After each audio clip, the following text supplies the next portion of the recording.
A new leader promising a new era of openness, taking power after a putsch, leaving festering sores. And today, after just 20 days in office, Edwin Poots announced he would be standing down. An abrupt end, leaving the DUP and unionism in a precarious position with the prospect of new assembly elections at a low point for the party. What happened in there? The fall came after the DUP's warring factions found common ground. In their eyes, Edwin Poots had made a catastrophic misstep, effectively agreeing to a key Sinn Fein demand as the price for securing the post of Northern Ireland First Minister for a young acolyte. I can confirm that I am willing to take up the office of First Minister. Saying he wanted to focus on rebuilding the party, Edwin Poots nominated Paul Givan. He takes office alongside Sinn Féin's Michelle O'Neill, who resumes her post as Deputy First Minister. What a lovely day. That vote took place even after DUP Assembly members overwhelmingly rejected that plan. As party officers met this evening to register their unease, the omens were not good. You can't lead people who are not following you. So if you have no followers, you can't be a leader, can you? Edwin Poots suffered an internal revolt after he effectively assented to a process brokered by the Northern Ireland Secretary Brandon Lewis, involving Sinn Fein, without whom there could be no new First Minister. This would deliver a key nationalist demand: greater provision of the Irish language. In the first place, the Northern Ireland Assembly would consider a package of cultural measures that would also improve the provision of Ulster Scots. That is supported by many unionists. Deadlock at Stormont would mean Westminster would legislate for the changes in October. Edwin Poots achieved the remarkable feat of taking over a deeply divided party and uniting it in opposition to himself. But his departure has left the DUP and unionism exposed. His party currently cannot live with Sinn Féin's key demand, making it difficult to sustain the Northern Ireland executive and all but impossible to regain the position of First Minister if a vacancy arises. And if the executive collapses, there'll have to be an election at a low ebb for the DUP. So whatever the intrinsic merits. One leading academic on Northern Ireland sees alarm bells for unionism. These are dangerous times for unionism. They may be about to see their First Ministership crown slip to Sinn Féin. That will be hugely painful psychologically and politically. There is a question as to whether the DUP would come back into the institutions and still be prepared to share power in reduced circumstances after an assembly election. You've got loyalists on the streets protesting about the protocol. You had serious disorder only a few weeks ago in Northern Ireland. We're heading into the height of the marching season. And if there's a political vacuum within loyalism as the DUP implodes, then where does that voice of disenchanted working class loyalism go? Even before Edwin Poots' resignation, an ally of his predecessor, Arlene Foster, voiced the belief that the DUP would eventually come together. I am a unionist. I believe very strongly that Northern Ireland is much best placed within the United Kingdom and a strong United Kingdom. I think that delivers best for the people of Northern Ireland. That is a political ideology that I firmly support. But I also believe that the best way to secure that is through a strong DUP, a strong unionist party, working together united and driving positive change to make people's lives better here and to strengthen the union. And I know that my colleagues right across the DUP will also believe in that, will also feel that very strongly.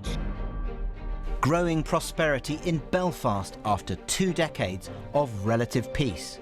The violence may be over, but this is still a society bedevilled by deep and historic political divisions. And Nick Watt is here with me now. Nick, what is the mood music with the DUP members this evening? Well, Emma, this really is a party in turmoil. I've just been speaking to one senior figure who said there is a civil war in this party, and I don't know what pieces there will be left to pick up.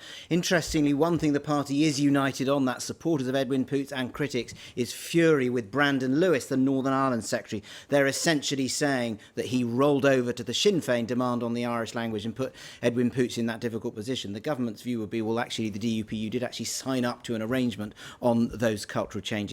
One senior figure said to me, it's all been a disaster. Sinn Féin makes a demand and they get it. And they fear for the future of devolution if, in their view, the UK government is not going to act as an honest broker. Now, interestingly, allies of Edwin Poots believe that the senior party figures, the party officers, are out to, as it was put to me, stab Paul Givan, who was appointed First Minister today. He was nominated by Edwin Poots, is still First Minister. These allies are saying that the party can't actually get rid of him as First Minister, and their prediction is that he'll at least hang around in that post for a few more weeks. But who will ultimately replace him? Well, I think it would be unwise with this party to be making definitive predictions, but they will probably want a period of stability, and the obvious candidate would be the veteran MP, Sir Geoffrey Donaldson. But don't write off Sammy Wilson and Ian Paisley. Those two are stalwarts of the DUP. Obviously, Ian Paisley is the son of the late founder of the DUP. Geoffrey Donaldson, like Arlene Foster, originally came from the UUP, the original mighty UUP. Now, he's an intriguing character. He's no softy on the Union. I was once at Lancaster House, watched him rip up an early version of the Good Friday Agreement live on television. But he likes Seamus Heaney and likes quoting Seamus Heaney. Now, problem with all those candidates is none of them is a member of the Northern Ireland Assembly. So would they be drafted in, or would they have to find somebody else to be First Minister? Nick, thank you for that. Well, joining me now is Sarah Creighton, an independent political commentator, and Lee Reynolds, Arlene Foster's former special advisor. Let me come to you first, Lee. Until Monday, you were Arlene Foster's special advisor, just till Monday. Arlene was tweeting earlier today saying, hope everyone's having a great day. Has she texted you this evening about this news? She hasn't, no. I've had lots of WhatsApps and messages this evening, but I haven't had anything from Arlene. Right, OK. It'd be interesting to know what she makes of this. But seriously, what has happened here? Edwin Poots was known for outfoxing your old boss and his rivals. Edwin was elected on a particular programme, on a set of promises.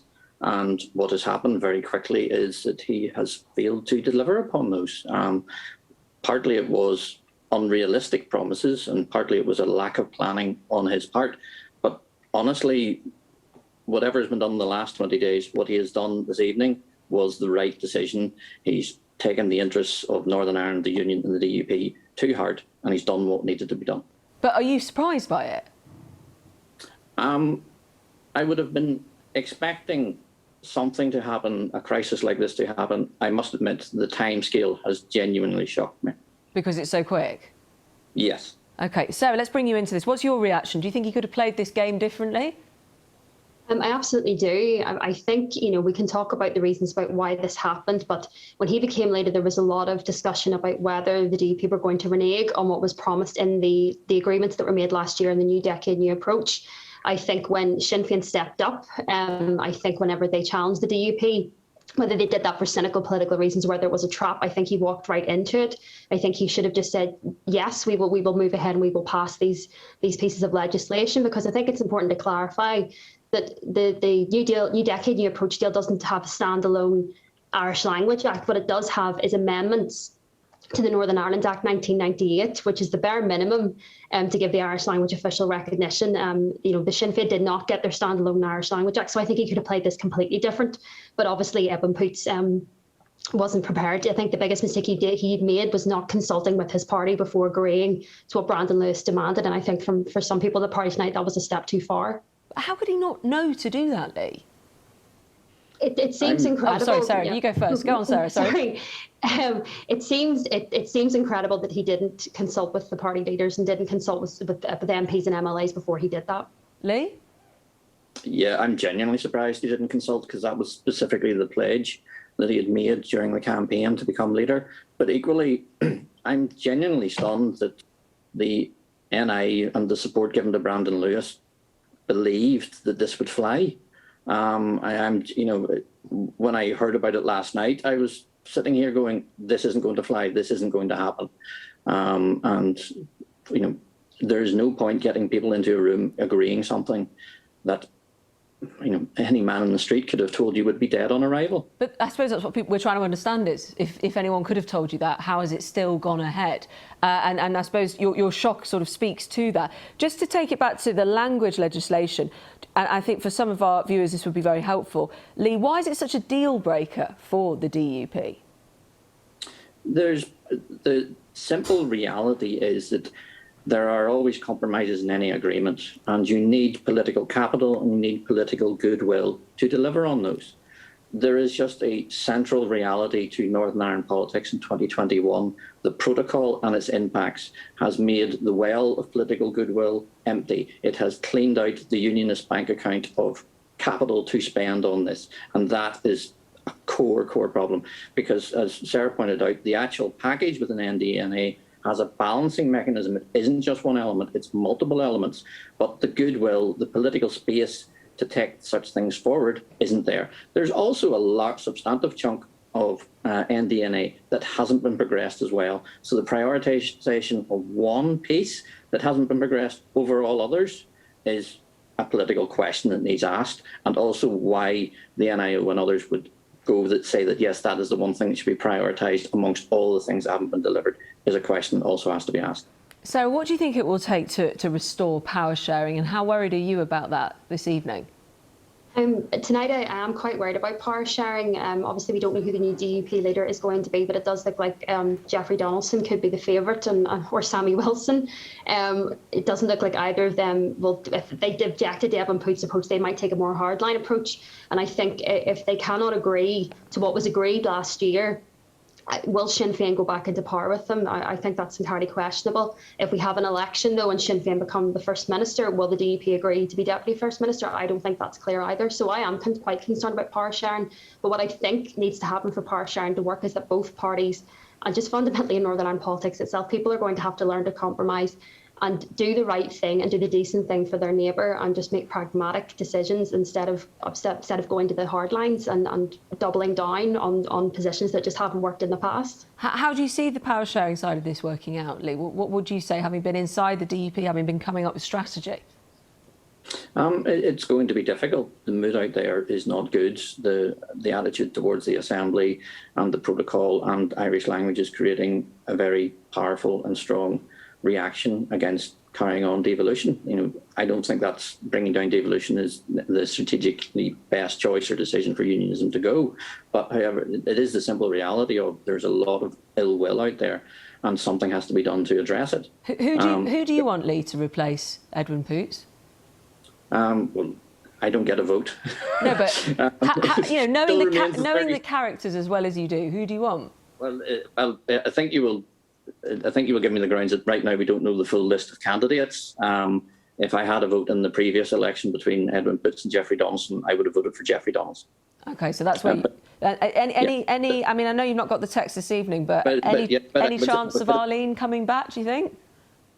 I don't think so, but I know I'm not entitled to speak on her behalf on that part. I would stress this point: a key problem with what the NIO did with its proposals and its agreement to those proposals was fundamentally undermine a key part of the devolution settlement, and that is the key decision protections. What they essentially said was, you can have your key decision protections, but we can override them if there's enough of a political argument about them. And that is fundamentally undermining to devolution, and why a second reason why what the NIO did was very unwise. Sarah, you look like you want to come in on that.